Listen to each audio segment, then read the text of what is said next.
sir. Good morning, classmates. This is my point. Titled, Salamat Nanay at Tatay ko.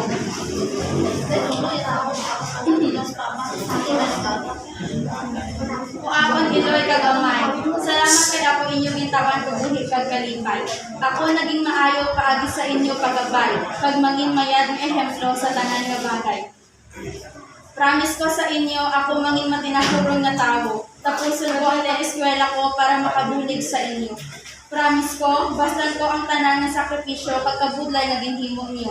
Hindi ko inyo pagkalimtan, kag himuon ko ang makaya ko. Hanggod nga pasalamat nga kamo naging ginikanan ko. May nanay kag tatay, kompleto nga pagpalangga ang nabaton ko. Sobra-sobra nga suporta, kag pagbalangga ang ginapabatsyali mo. Swerte gid ko katamangan mo. O ako nanay kag tatay ko, kamo nagsilbing inspirasyon ko. Tapusin ko lang ipag-eskwela ko.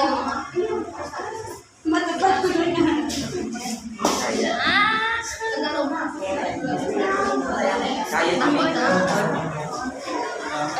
Tapos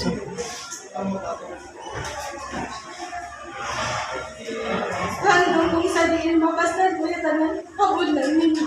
Ganit salamat na may kagkakot. Hanggang